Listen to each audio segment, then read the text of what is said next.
everybody, it's Jim of Animated Educated. This is a question and answer episode from the film Remember Us, a film by Pablo Leon. The film is about a journalist who documents the experiences of three different people who lived through the tragic 12-year-long Salvadoran Civil War in the 1980s. I was surrounded by a lot of people in the audience who had grandparents who had told them about this part of their life. And it was really interesting to watch this. I think the film is really a powerful one, and it's all done in animation. And it just shows that if this was a documentary, it probably wouldn't get as much attention, but it's animated and you can do a lot with animation. It's a very interesting question and answer as well. So here's the question and answer from the film Remember Us by Pablo Leon. What's up, everybody? How's everyone feeling? Good? That was kind of intense. It was beautiful and intense. Need tissues. Yeah. How many Salvadoran people are here today? Yes! And how many people have heard about these stories, have family that talk about it? It's a little bit more than half of the people that raised their hands before, which is why I think it's really interesting that we do talk about it, because we were talking about how sometimes we ask about this historical event, and we ask our family, and sometimes we don't. And so there's people from our generation that have no idea what their family went through. And so my first question for you both is, why was it important for you to tell this story? Like, what compelled you? Because you've been working on this since 2016. Yes. Right? So can you walk us through? Because that was before 2020, that was before everything. Like, you know, what compelled you to tell this story?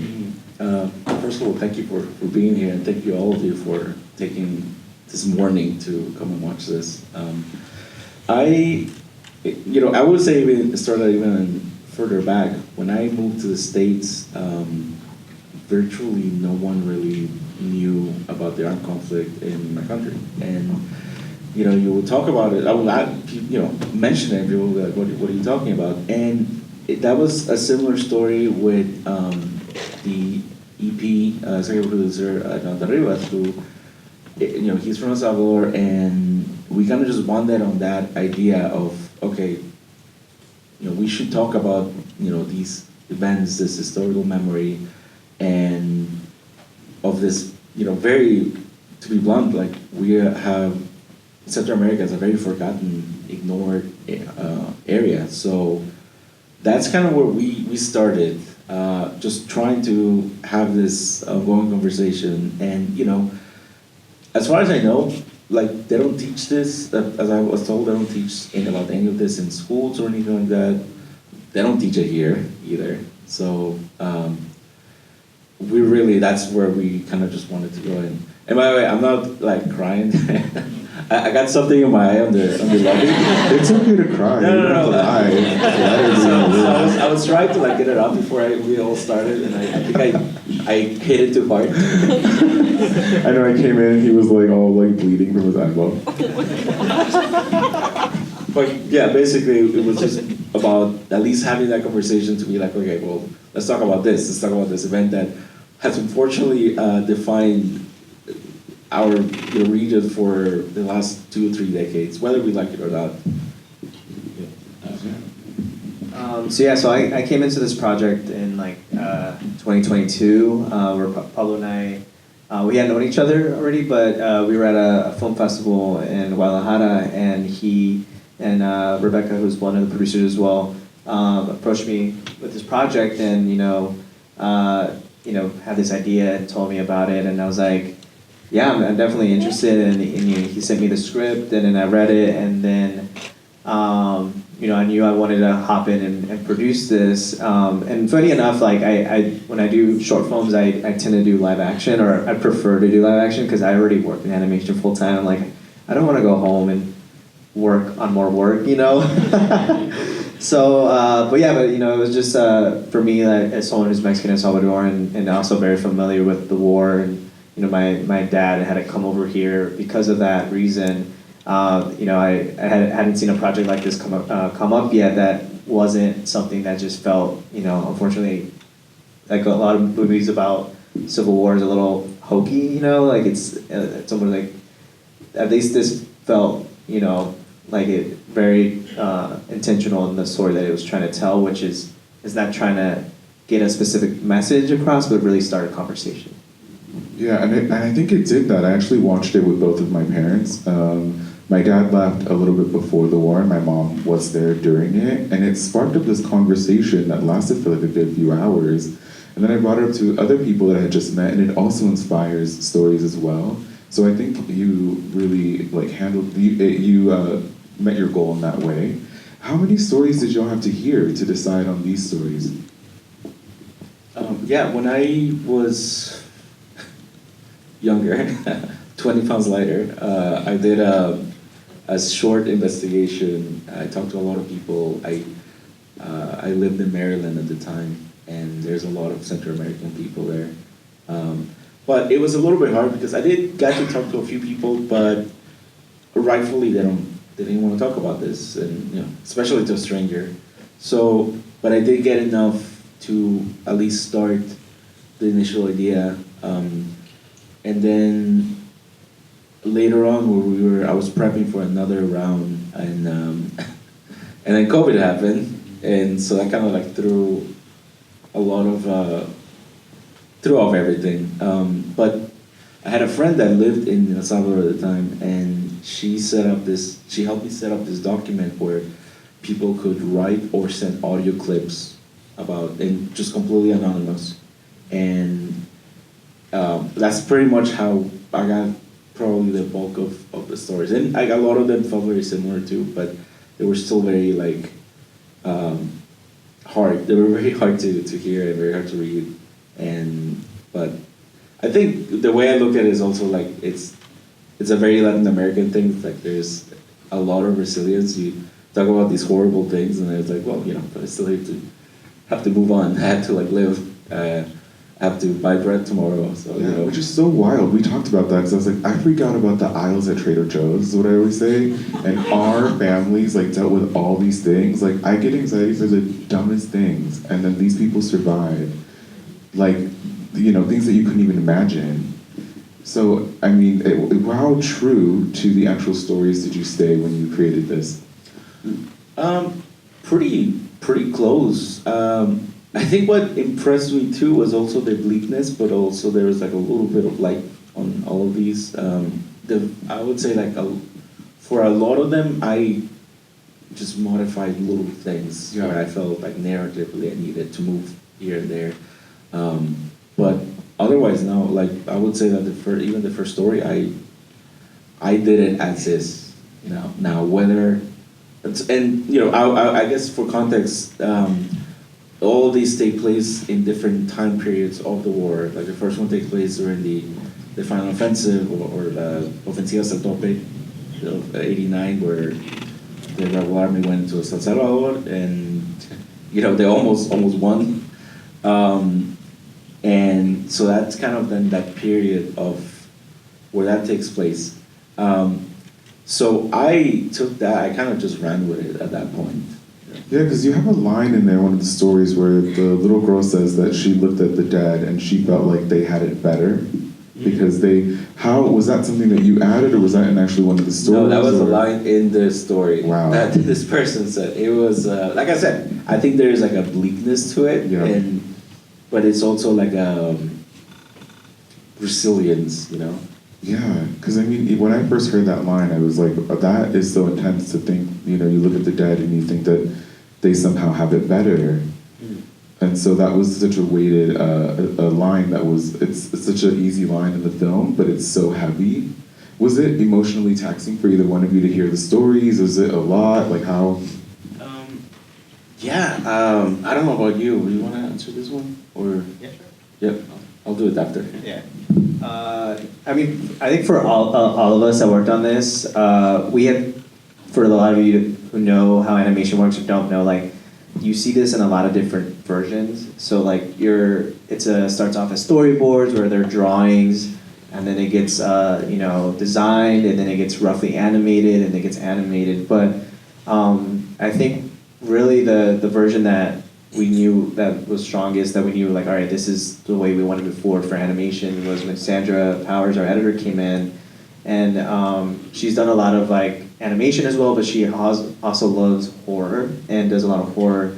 So we were really looking for someone specific that can really hit the, like you were saying, the bleakness and the atrocities with nuance, but keep the heart of the story there. So she came in and edited what Pablo did already and kind of built on that and added some more moments and cut a lot of stuff out actually as well. And I think from there, whenever you watched it, we knew we had something really powerful. So by then a year into production, we knew like, okay, this is it. Let's lock it. Let's talk to our animation studio partner and get this going. And then you see it come in with more life, with more animation, and even the studio that worked on this Dinamita in Colombia, like they're very passionate about this because even in their country they've experienced similar stories and atrocities and felt very passionate about the story we were trying to tell. So I think we all kind of felt like certain moments hit us differently, and then when you see it on a big screen with music as well and the sound, it's just it's like it takes it to another level. I definitely. So I was working on a day job. My day job is also in animation as well. And I would just do this at night, but I was also doing other things, other projects that felt similar, the graphic novel at least. And so all that investigation, it did wear me down a little. But in the day I would go and I was working on a comedy kids show, very stupid show.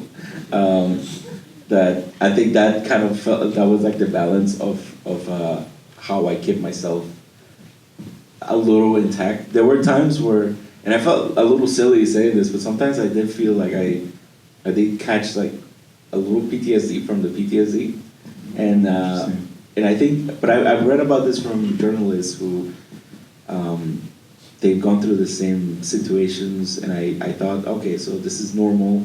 It's weird, but it's a little, it's a little normal. But yeah, I think that's where finally we had like a complete piece, and that's what I kind of took to, at the time, I think I took to Bryan to see what we were doing. It was a very silly animatic though, it's all voiced by me, so you guys can hear my voice. Nice, you did such a great job. You're an actor. If you ask the editor, it's a little different. Did you have to do a lot of takes, or? Absolutely no. It was just it sounded horrible. But I think it worked well enough. It convinced enough people, I think. Yeah, we think you sounded great. One of the details that I also really loved, when I would talk to my abuela about her experience in El Salvador, she identified as an indigenous woman and would often talk about how her mom, Mama Carmela, had trouble speaking Spanish because she was still holding on to her language. And you mentioned the indigenous language of Nahuatl in this film, which I thought was beautiful to include because it also touches up on other things that we have yet to talk about within the community as well. Why was that important for you to include? Yeah, so Nahuatl's erasure was not fully a symptom of the war. It was more of a symptom of a massacre that happened in the 1930s, and it just sort of went on from there. When I was putting this together initially, so Jonathan Rivas, the executive producer, and one of our friends, Efrain Zelaya there, they were learning when everyone was like learning how to make bread and picking up flowers, plants in the pandemic, they started learning Nahuatl together, and eventually they partnered up to make a foundation that just to try to preserve the language. And I think that's something beautiful about it, that I think El Salvador's official language is Spanish, but I think it's the right of all Salvadorans to be able to learn Nahuatl just to keep connect with their roots, or just simply because it's a very rich culture that I think it's something that is worth learning. Yeah, absolutely. Did you want to say anything, or why you wanted this? That's right. I mean, yeah, like I think the indigenous part of the story as well was really important because I mean, obviously we're here in LA, and in California that has a rich history as well of indigenous culture. That for us it felt very connected, and also for a lot of us that worked on the shore. A lot of us were Latino, and yeah, a lot of us were Central American, and we had a lot of us have that in our culture. But like to Pablo's point, I think during the pandemic when people were at home and with their families and having these conversations, people were trying to find ways to like learn new things about their family or culture that they didn't know before, and also kind of connect with their roots as well.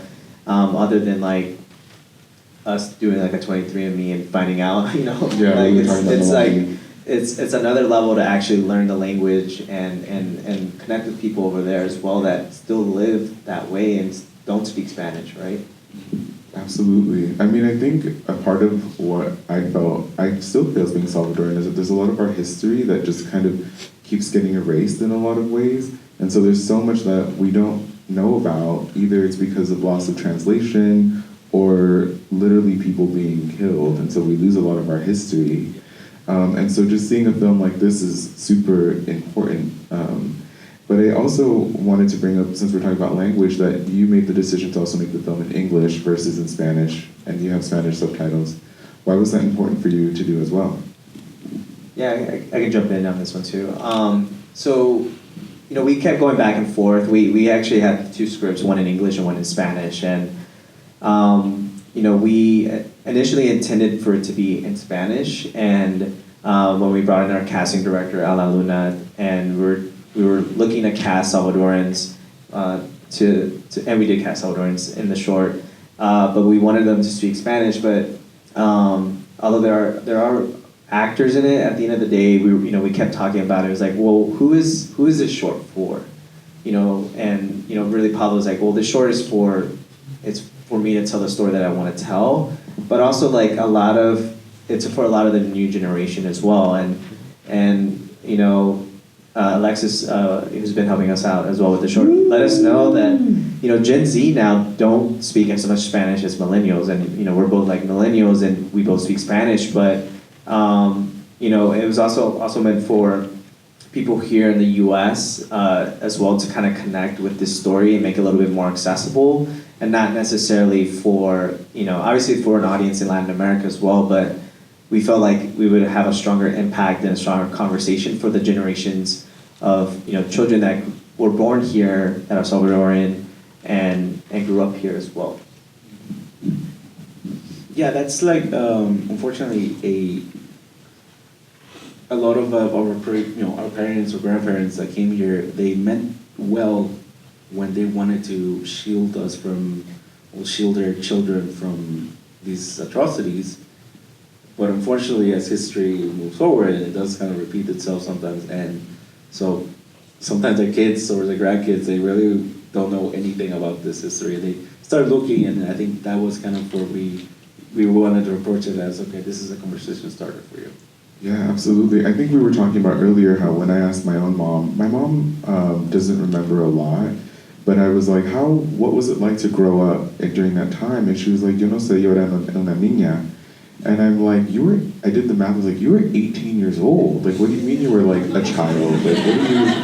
And she had just like completely wiped it out of her mind, which I understand, because what she remembers is that her tia would take her and they would go look at the bodies to see if they knew anybody.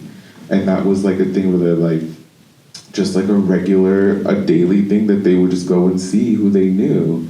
And then she was telling me a story about how there was like something, I guess, in our family where if somebody had died with their eyes open, they would need like a virgin to close their eyes so they could get to heaven. And so they would go around and see whose eyes they could close. And just things like that where you're like, oh, that's not like a lot of our stories here. And we learn a lot through opening these conversations. Before I open it up for conversations in the audience, I did want to ask, what do you hope is the takeaway from this film? What do you hope that people who watch this hold in their spirits and take home with them? I think, talking about the past really restores people's dignity. And, we're not, we're super thankful to be here, and like we never set out, but we never set out to do anything bigger. We just wanted to have show these moments of these characters, and just kind of become a bridge for a conversation, just a little opening, a little door opening for that. So I think just thinking about it as remember where we came from and how we can move forward in to the present and to the future. And I'm a pessimistic in the present, but I'm an optimistic for the future. So hopefully that good things happen. Hopefully. I think the biggest takeaway that I hope people take from this is not just necessarily if you're Salvadorian or Central American or Mexican or from wherever, but you see what's happening in the world around, and there's wars being fought, there's dictatorships coming up, and you just kind of see the cycle of violence, and that, we're not here to say like this short film is here to break that cycle, right? But it's like the conversation and the honesty that we all have to have, and kind of look at the reflections from history of it's happening again, or it could happen again, And I think if we're all being honest and having these conversations with each other and supporting each other, like, we can get through anything, right? Like you're saying, like, optimistic for the future. I think all the stories here is optimism for the future in different ways, and they all, although they're very hard stories to tell, like they all end on a note where people carry on and people continue to live their lives in the best way that they can. Thank you for that, y'all. Do we have any questions in the audience? We'll start over here. I'm just curious, could you maybe add a little bit to the things you cut and edit? I was curious about that. So, Could you repeat the question, please, for those? Oh, sorry. Yeah, they had asked about talking about what was cut from the film. Yeah, the initial cut for this was very edgy, and so there was a lot more.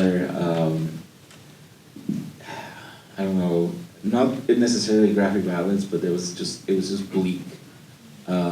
So we had a different ending, but also like we did have more quiet moments as well. Like we have this journalist character, portrayed by Jonathan Medina, it's like amazing, and he had these more moments of quietness of him just kind of walking through the streets.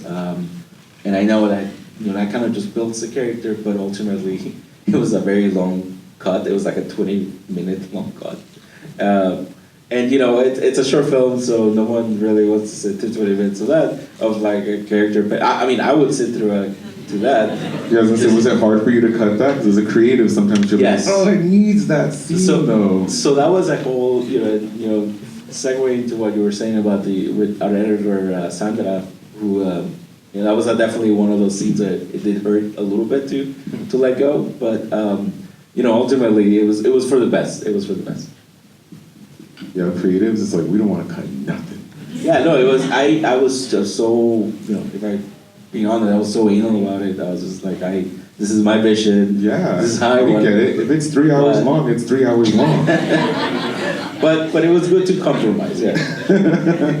Even initially with the script, Pablo always laughs, but when he first pitched me the idea, we were just like having drinks and some like mixer, and he was like, I have this short film, the script's 20 pages, and it's a story, and then the first thing I said was like, it's too long, it needs to be 12 pages, and he thought I was joking, but like, yeah, no, but I was not joking, and then because the reality is, for anyone that is looking to make short films or tell their story, it's like, I was already just thinking like super long term, is like, for any film festival, like to get it out there, and if you've ever gone to like a film festival screening with a short film program, when you have to sit through a short that's almost 20 minutes or longer, when there's 4 or 5 other shorts to tell or to show, it feels long, right? And also, it also makes it a little bit more accessible to program for film festivals when instead of programming one short that's 20 plus minutes long, they can program 2 shorts that are 10 minutes long, right? So it's just more the practicality of it, you know, and we're still almost 14 minutes long, so it's still on the longer side, you know, for a short film. But, you know, I think we succinctly cut everything together that we wanted to tell. I love that you asked that, by the way, because you made a face when the question, and I was like, oh yeah, something happened. Yeah. Is there another question somewhere over here? I think sorry, you raised your hand first over here. Well, I just want to thank you all for sharing your reflections on the film. My question is, how can we be a part of sharing this story as well, sharing your work and spreading the word of this really important short film? The question was, how can we help spread the word, and how can we help? Thank you. So, you know, we've been in the film festival circuit since May, and we've been screening at many film festivals, thankfully. We'll be screening here at the LA Animation Festival the first weekend of December. We're also planning a few more screenings, and then also the short will actually premiere online for a limited time, starting December 2nd for 2 weeks. It will be available on YouTube through Amaletto, which is a YouTube Shorts programming channel on YouTube. So it'll have English and Spanish subtitles, so feel free to watch it there as well again, or share it with friends and family. But yeah, it'll be available online for a couple weeks. And then I think we're also screening in Sacramento the second weekend of December as well. So we have a few more in-person screenings, and we'll be online for a couple weeks. How do we stay updated? Is there like an Instagram handle that we can follow right now? Or? Yes, so you can follow the short film on Remember Us Film, at Remember Us Film. You can follow Pablo as well on Artsy Papster. And then we also have a website, ocelotproductions.com as well, where you can find more information about the short film, like some articles as well that have been written about us, which has been really great with Animation World Network. So remember Us Film. Yes. And then you can stay updated. Well, there you have it. I hope you enjoyed that question and answer from the film Remember Us. You can watch the film on their YouTube channel. I'll put the description below, and you can see where to go to find that. It's a really powerful film. It's also, they're trying to get it into a lot of festivals, and hopefully it qualifies for the Academy Award. Yeah, it's a really interesting film, and definitely see if you can support the filmmaker and go watch it. It's really well worth it. If you enjoyed this episode in any way, you can press that button right there to subscribe, or you can take a look at other interviews I have below, or you can take a look at these two here. And I'll see you next time on Animated Educated.